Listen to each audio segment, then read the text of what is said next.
बिस्मिल्लाहिर्रहमानिर्रहीम। अस्सलाम वालेकुम नादरीन, आप यूट्यूब चैनल देख रहे हैं। मैं इमरान खान हूँ। सबसे पहले जो इमरान खान साहब का अपना स्टेटमेंट उनके अपने ट्विटर अकाउंट से शेयर हुआ है, ये मुसद्दिका बयान है जो इमरान खान साहब ने अपनी बहनों से बातचीत करते हुए दिया। ये बयान क्या है, पहले आप ये सुन लें।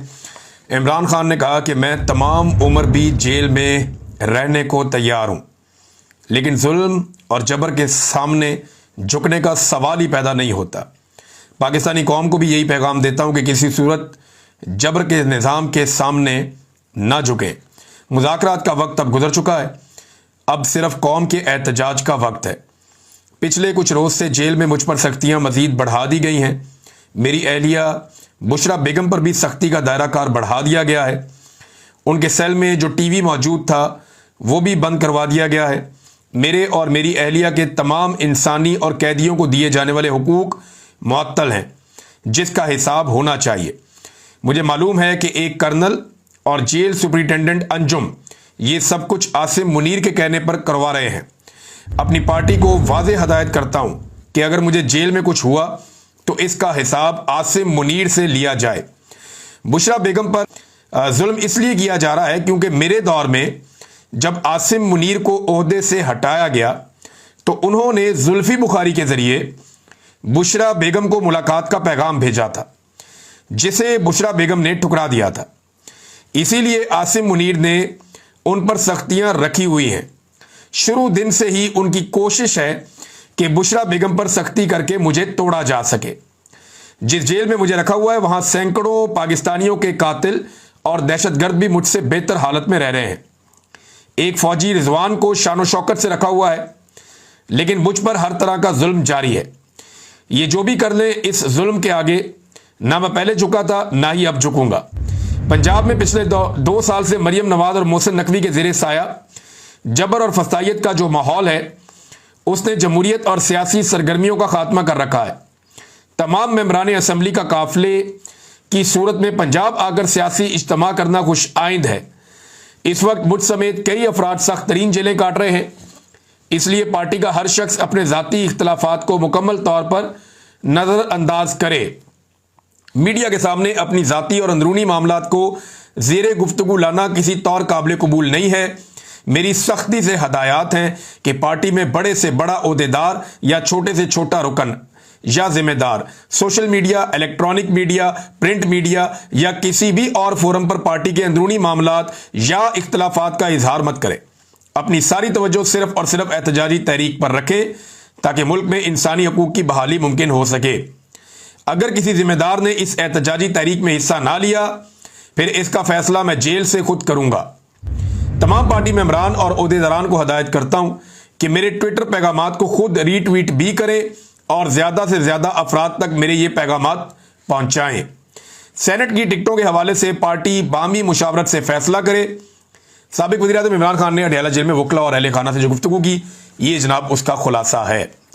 लगभग 15-16 हज़ार दफ़ा ये रीट्वीट हो गया अब तक। जब मैं ये वीडियो रिकॉर्ड कर रहा हूँ 16 हज़ार मरतबा इमरान खान साहब का ये बयान अभी भी बिलाशुबा इमरान खान साहब का जो ये ट्विटर हैंडल है, ये पाकिस्तान का सबसे तगड़ा और बड़ा ट्विटर हैंडल है। यहाँ से सबसे ज़्यादा चीज़ें वायरल होती हैं। पाकिस्तान के तमाम अखबारात की सर्कुलेशन आप एक तरफ कर दें और इमरान खान के अकेले एक ट्वीट की सर्कुलेशन आप एक तरफ कर दें तो पूरी दुनिया तक ये मालूमात ज़्यादा जाती हैं। लोग पढ़ते तो मिलियंस के अंदर है, वो तो बहुत बड़ी तादाद में है। यानी अगर यहाँ पे आप देखें कि कितने लोगों ने इसको लाइक किया तो 21,000 लोगों ने इसे लाइक किया है, 16,000 लोगों ने इसको रीट्वीट किया है और इसके ऊपर 2,25,000 जो है वो कमेंट्स हैं। तो बहुत ज़्यादा लोग इमरान खान साहब के ट्विटर को फॉलो करते हैं। अब तो इसको एक्स कहते हैं। जबकि इमरान खान साहब का ये जो इसकी रीच गई है वो लगभग 8.5 लाख तक जा चुकी है। तो इतनी सर्कुलेशन तो पाकिस्तान के सारे मीडिया की मिला के नहीं बनती। जितना भी प्रिंट मीडिया है उस सारे को आप इकट्ठा भी कर लें तब भी। नादरीन, डॉक्टर यास्मीन राशिद साहिबा के हवाले से एक बड़ी अफसोसनाक खबर है और बड़ी तशवीशनाक खबर है और उनकी तबीयत काफ़ी ख़राब है। और ये शाकिर महमूद ऐवान साहब ने भी बताया, सनम जावेद ने भी बताया, कुछ और लोग काफ़ी दिनों से बता रहे हैं कि डॉक्टर यास्मीन राशिद की तबीयत इंतहाई नासाज है।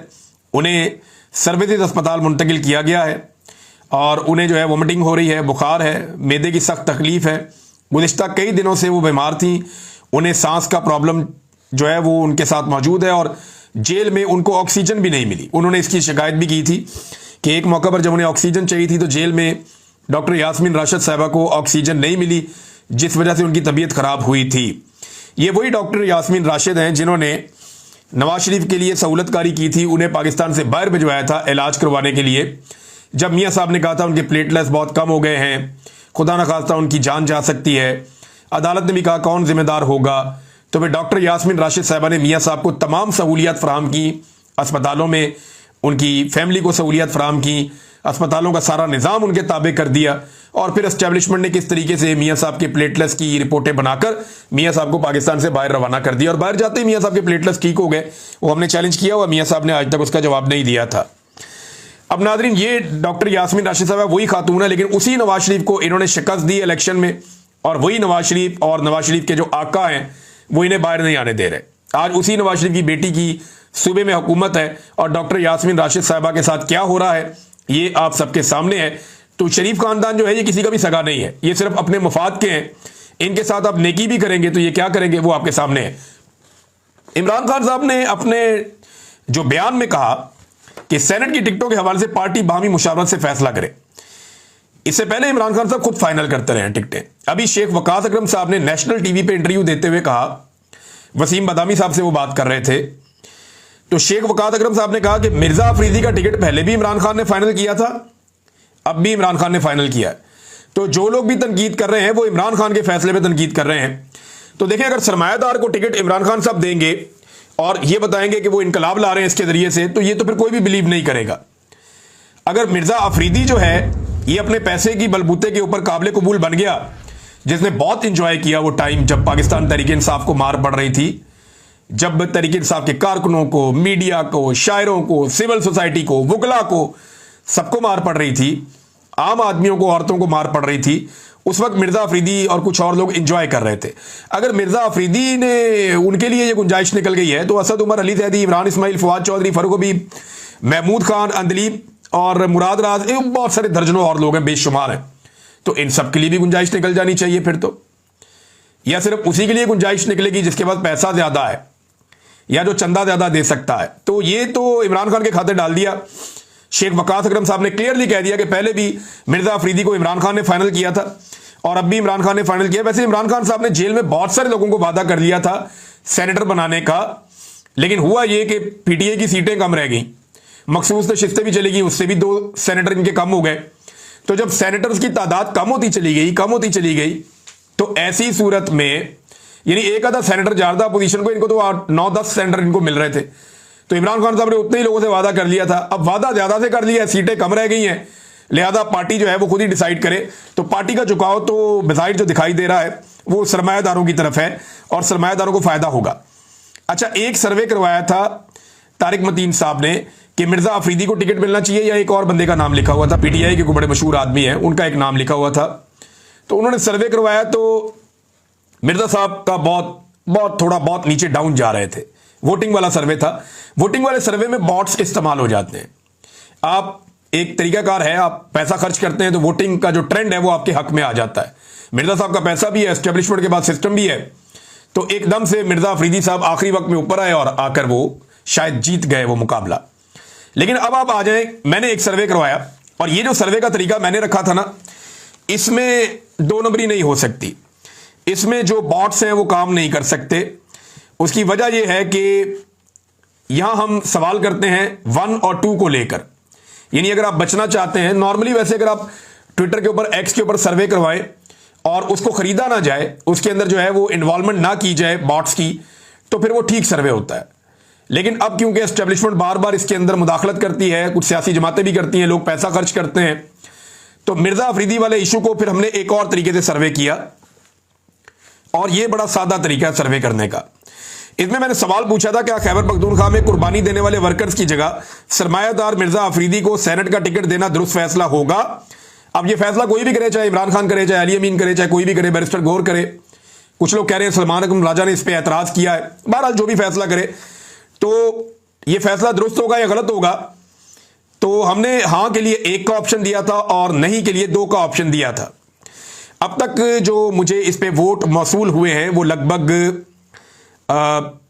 7,800 के करीब है।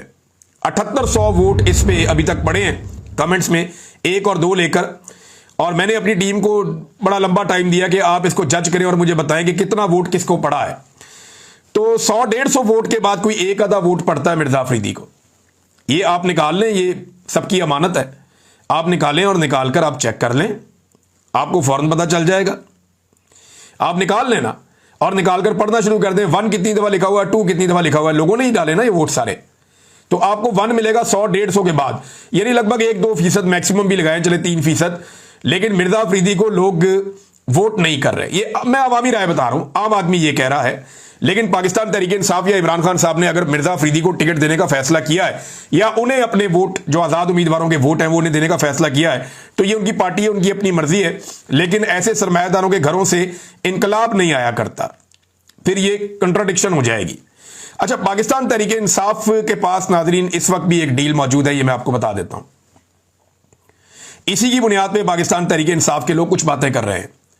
जुल्फी बुखारी साहब से जो है वो गए अमेरिका में, सेनेट में, वहां पे जाके उन्होंने सेनेट के सामने मामलात रखे, लेकिन ये वही सेनेट है जहां पे हाफिज सैयद आसिम मुनीर साहब के खिलाफ और दीगर कुछ और लोगों के खिलाफ ये अमेरिका के अंदर, अमेरिका की जो पार्लियामेंट है उसके अंदर आवाज उठाना चाहती थी पाकिस्तान तहरीक इंसाफ, लेकिन बुखारी साहब ने जो है वो बड़े शाइस्ता अंदाज में पाकिस्तान तहरीक इंसाफ का मुकदमा रखा है। इसमें एस्टेब्लिशमेंट का वर्ड वो यूज करते रहे, लेकिन आसिम मुनीर का लफ्ज उन्होंने इस्तेमाल नहीं किया, जिसपे पाकिस्तान की मिलिट्री एस्टेब्लिशमेंट को बड़ा जो है वो तकलीफ होती है, वो मना करते हैं इससे। मेरे ख्याल में मुझे ऐसा लगता है कि पाकिस्तान तहरीक इंसाफ शायद रास्ता निकालना चाहती है, या अली अमीन गंडापुर के पास कोई रास्ता है जो उन्होंने 90 डेज की बात की है। लेकिन इमरान खान साहब, क्या जो डील इस वक्त पाकिस्तान तहरीक इंसाफ के बाद अब भी मौजूद है कुछ सोर्सेज के मुताबिक, क्या इमरान खान साहब उस डील को कबूल करेंगे? उनका अगर आप स्टेटमेंट पढ़ें तो उसमें तो लगता है कि नहीं, यानी अगर आप स्टेटमेंट इमरान खान साहब का पूरा पढ़ें तो वो ये कहते हैं कि जी जुल्म और जबर के आगे झुकने का सवाल ही पैदा नहीं होता, किसी सूरत जबर के निज़ाम के सामने नहीं झुकूंगा, मुज़ाकरात का वक्त खत्म हो गया, अब सिर्फ कौम के एहतजाज का वक्त है। तो एक तरफ तो इमरान खान साहब ये कह रहे हैं, और दूसरी तरफ जो है वो इमरान खान साहब की पार्टी थोड़ी सी टोन डाउन हुई है इन मामलात को लेकर। अच्छा, हुकूमत के खिलाफ तहरीक चलाने के लिए मौके बड़े जबरदस्त हैं, यानी हुकूमत का कॉन्फिडेंस उस जगह पे है कि जिस वक्त हुकूमत के खिलाफ एक तहरीक तैयार हो रही है, जिस वक्त हुकूमत के खिलाफ अपोजिशन तैयारियां कर रही है, ऐसे मौका पर हमेशा हुकूमत चीजों की कीमतें कम करती है ताकि प्रेशर कम हो।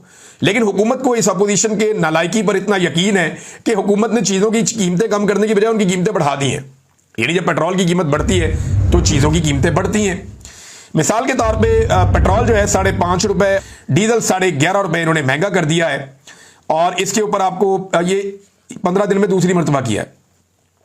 पहले भी इन्होंने टका की कीमत बढ़ाई थी, तो लगभग 15-20 रुपए इन्होंने पेट्रोलियम मसनूआत की कीमतें बढ़ा दी हैं गुज़िश्ता सिर्फ 15 दिनों में, और अगले 15 दिनों में ये फिर बढ़ा देंगे।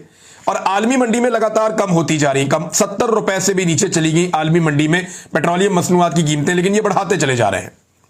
इमरान खान साहब के दौर में 125 तक गई थी, तो तब भी पेट्रोल की कीमतें बहुत कंट्रोल थी, कम थी, और तब सारे इस पे बात करते थे। आज कोई बात नहीं करता, खासतौर पे अपोजिशन बात नहीं करती।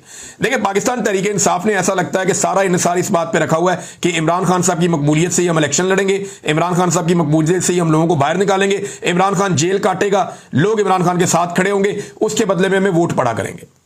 तो इन्होंने ऐसा लगता है ये सोच लिया है कि हमने इमरान खान की मकबूलियत पर रखकर ही हमेशा सियासत करनी है। जो अवामी सियासी इशूज हैं उन पर कोई बात ही नहीं करता, उसके ऊपर कोई किसी किस्म की आवाज ही नहीं उठाता।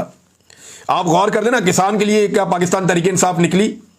आप इनसे पूछेंगे तो वो कहेंगे जी सोशल मीडिया पे हमने तहरीक चलाई है। प्रैक्टिकली निकले? नहीं निकले। मजदूर के लिए निकले? नहीं निकले। बेरोजगारी के लिए निकले? बेरोजगारी कितनी ज्यादा बढ़ गई, 22% तक चली गई, निकले? नहीं निकले। गुर्बत के लिए निकले?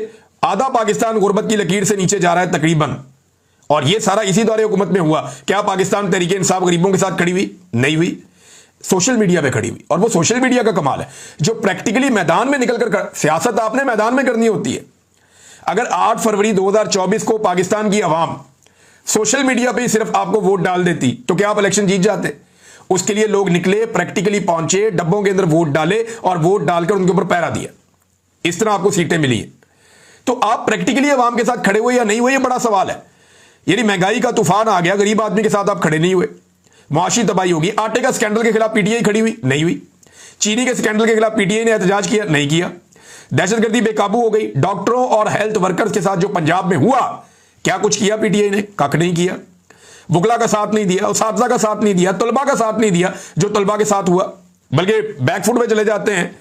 हत्ता के जो सहाफियों के साथ हुआ उस पर भी पाकिस्तान तहरीक इंसाफ ने सहाफियों का साथ नहीं दिया। इमरान खान के दौर में सहाफियों को थोड़ी मार पड़ती थी ना, तो सारी अपोजिशन इकट्ठी होकर सहाफियों के साथ खड़ी हो जाती थी। आज इस दौर में सहाफियों को बहुत मार पड़ रही है, लेकिन पाकिस्तान तहरीक इंसाफ के लोग सहाफियों का इवन नाम लेने तक के लिए भी तैयार नहीं है, खड़े होने के लिए तैयार नहीं है। कोई बंदा खड़े होने के लिए तैयार नहीं है। जिन लोगों को जबरी तौर पे लापता किया गया, मैं अपनी मिसाल आपको देता हूं। जमात इस्लामी के लोग मुझे मिलने आए, नून लीग के लोग मिलने आए, कुछ पीपल्स पार्टी के लोगों ने भी राब्ता किया। जब मैं जबरी तौर पे लापता होकर वापस आया, पीटीआई को बंदा मिलने ही नहीं आता था, डरते थे सारे। बल्कि जो राब्ता करते थे वो कहते थे इमरान साहब आप बोलना बंद कर दें। मुझे शहरियार अफरीदी ने भी ये कहा, अली अमीन गंडापुर ने भी ये कहा कि इमरान साहब आपने बिल्कुल अब कोई प्रोग्राम नहीं करना, किसी किस्म की बात नहीं करनी, बड़ी तकलीफें आपने और आपके खानदान ने देख ली है, लिहाजा अब आपने चुप करके बैठना है। मैं हल्फन कह रहा हूं, इन दोनों से आप पूछ लें, इन दोनों ने मुझे फोन करके कहा कि आपने इमरान साहब अब किसी किस्म का वीलॉग नहीं करना आइंदा जिंदगी में, आप वक्त गुजारें अभी जब तक हालात ठीक नहीं हो जाते। तो मैंने इनसे कहा जी मैं तो जब अपने आप को सेहतमंद महसूस करूंगा मैं काम करूंगा। तो ये मिलने तक नहीं आए, किसी दोस्त ने बातचीत करवा दी, कभी तो करवा दी। तो ये बिल्कुल मीडिया के साथ खड़े नहीं हुआ। सत्तूर के साथ जो हुआ, मुतीउल्लाह जान के साथ, सहाफी अहमद फरहाद साहब के साथ, शायर भी हैं, समी इब्राहिम साहब के साथ हुआ, सिद्दीक जान के साथ जो हुआ, पाकिस्तान से बाहर जो सहाफी बैठे हुए हैं उनका नाम लेते हैं, इक्का दुक्का। एक दफा अली मोहम्मद खान साहब ने नाम लिया, आलिया हमजा साहबा ने एक दो दफा नाम लिया कहीं पे, इक्का दुक्का दफा, या एक मुझे याद है शाहिद खटक ने शायद नाम लिया था। उसके अलावा तो किसी ने बात ही नहीं की कभी सहाफियों के बारे में, आवाज इन्होंने उठाई नहीं, हालांकि सहाफी ही इनके लिए आवाज उठा रहे थे। भारत अवाम के साथ पाकिस्तान तहरीक इंसाफ ने बतौर अपोजिशन खड़े होकर नहीं दिखाया। यह अनफॉर्चुनेट है, बदकिस्मती है कि इन्होंने अवाम के साथ खड़े होकर नहीं दिखाया। सरमायादारों के साथ खड़े नहीं हुए जो बेचारे पाकिस्तान छोड़ छोड़ कर जा रहे हैं। अभी ताजर जो है वो एहतजाज पे जा रहे हैं, उनके साथ खड़े नहीं हुए। इलाकाई इश्यूज है, अभी मारंग बलोच वगैरह के साथ क्या कुछ नहीं हो रहा, उनके साथ खड़े नहीं हुए। वहां पे अभी एमनेस्टी इंटरनेशनल ने जो है वो बड़ा जबरदस्त किस्म का एक उस पर स्टेटमेंट जारी किया है, और उन्होंने कहा जी पाकिस्तान को, उन्होंने खबरदार करते हुए कहा, एमनेस्टी इंटरनेशनल ने साउथ एशिया रीजनल ऑफिस, उन्होंने एक ट्वीट जारी किया कि Amnesty International issues urgent action urging authorities to immediately release 6 Baloch activist currently under detention simply for exercising their right to freedom of expression and peaceful assembly. The authorities must not bring new frivolous charges only to prolong their detention. 6 लोगों के बारे में कहा है। Marang Bloch हैं और बिबर्ग जैरी हैं, बेबो Bloch हैं, शाजी, इसके अलावा जी गफ्फार कमरानी हैं और गुलजादी बलोच हैं। ये 6 लोगों की तस्वीरें भी आप देख लें। इनके लिए एमनेस्टी इंटरनेशनल ने आवाज उठाई, क्या पाकिस्तान तहरीक इंसाफ ने। देखिए एक ही इशू नहीं है, इमरान खान साहब जेल में हैं, इससे पहले भी बहुत सारे लोग जेल में गए, गो के इमरान खान साहब सबसे मुश्किल जेल काट रहे हैं। इतनी तकलीफ दे जेल नॉर्मली सियासतदानों को कभी नहीं हुई, नवाज शरीफ और जरदारी को तो बिल्कुल नहीं हुई। इस तरह की जेल में तो ये लोग कभी नहीं गए। बादशाह खान भी जेल में गए, जुल्फिकार अली भुट्टो के साथ जेल में बड़ी ज्यादती हुई, और बहुत सारे लोगों के साथ जेल में जुल्म होता रहा। एक दौर आसिफ अली जरदारी ने भी मुश्किल गुजारा, लेकिन इन्होंने इतनी सख्तियां बर्दाश्त नहीं की जो इस दफा मिलिट्री एस्टेब्लिशमेंट ने इमरान खान के साथ कर दिया। लेकिन पाकिस्तान तहरीक इंसाफ को समझना पड़ेगा कि यह एक अपोजिशन जमात भी है, वो सिर्फ एक इशू को लेकर नहीं चल सकते। ये सारे अवामी इशूज जो हैं, लोग इंतजार कर रहे हैं कि हमारी आवाज उठाए, कोई हमारे बारे में बात करे। आप लोगों के बारे में बात ही नहीं करते, उनके साथ खड़े ही नहीं होते, फिर आप उम्मीद करते हैं कि हर दफा लोग आपके साथ खड़े हो जाएंगे। तो लोग इमरान खान की खातिर खड़े तो हो जाते हैं, अभी भी लोग निकल रहे हैं, हल्का हल्का मोमेंटम बन रहा है तहरीक का। देखते हैं ये मोमेंटम कितना ऊपर जाता है और कितना ज्यादा बनता है। लेकिन लोगों को पाकिस्तान तहरीक इंसाफ ने बतौर जमात और इनकी लीडरशिप ने मायूस किया, क्योंकि सवाए सोशल मीडिया के हल्के हल्के बयानात के ये कहीं पे भी प्रैक्टिकली जाके अवाम के साथ खड़े नहीं हुए। आप अंदाजा करें नाज़रीन के फवाद हसन फवाद, ये इनका कितना अच्छा ताल्लुक शरीफ खानदान के साथ रहा, ब्यूरोक्रेसी में रहे, जेल भी काटी इन्होंने। वो ये कह रहे हैं कि किसानों को मजीद तबाह करने की तैयारी हो रही है, यानी जो चीनी दरामद की जा रही है, बाहर से मंगवाई जा रही है, ये नवंबर के आगाज में पाकिस्तान पहुंचेगी। इसका मतलब पता है आपको, नवंबर के आगाज में अगर चीनी पहुंचेगी तो उस वक्त गन्ने की खरीदारी का सीजन हो जाएगा। जब मार्केट में चीनी वाफर होगी तो गन्ने की कीमत नीचे चली जाएगी और उससे फायदा फिर शुगर मिल माफिया को हो जाएगा।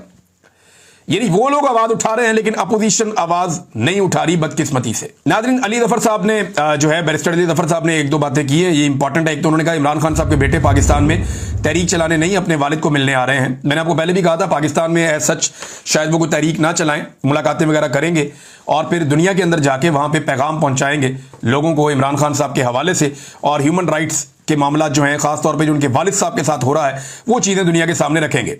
दूसरा, उन्होंने जो सलमान अकरम राजा साहब का एक बड़ा अग्रेसिव रवैया था, जिस तरह वो चिल्ला चिल्ला कर आज बोले, उस पर भी उन्होंने तनकीद की कि अगर वो बहुत गुस्से में थे तो उन्हें पानी पीना चाहिए था, अपने आप को ठंडा करना चाहिए था। पॉलिटिकल पार्टी में आप ऐसे ये हेडमास्टर वाला रवैया तो वैसे नहीं होना चाहिए। मुझे भी बहुत अजीब लग रहा था कि सलमान अकरम राजा साहब जो बड़े जबरदस्त आदमी हैं, बड़े ज़हीन आदमी हैं, वो इस तरीके से एकदम छूट कर ऐसे गुस्से में बात करेंगे तो वो नामुनासिब लगता है, वो सुनने में भी नामुनासिब लगता है। और एक खातून जो उनकी अपनी पार्टी की हैं, गो कि उन्होंने गलती की है लेकिन ऐसे शाउट उनके ऊपर नहीं किया जा सकता। नाज़रीन, और खबरें हैं मेरे पास, आपको नेक्स्ट वीलॉग में मैं बताऊंगा। एक और चीज है, सीटीडी को एक तरह का डेथ स्क्वाड बना दिया गया है और किस तरह जो है वो पुलिस मुकाबले पंजाब में बढ़ गए हैं, कैसे इंसानों का कत्लेआम हो रहा है मावराए अदालत, इसके ऊपर एक तफसीली रिपोर्ट हम तैयार कर रहे हैं फैक्ट्स के साथ। ये रिपोर्ट जल्द हम आपके सामने रखेंगे। मेरी टीम इस पे काम कर रही है, कुछ दोस्त सहाफ़ी भी हैं वो भी मिलकर इस पे काम कर रहे हैं, तो हम सारी तफसीलात बहुत जल्द आपके सामने रखने वाले हैं। अब तक के लिए इतने, अपना ख्याल रखिएगा, अपने चैनल का भी। अल्लाह हाफ़िज़।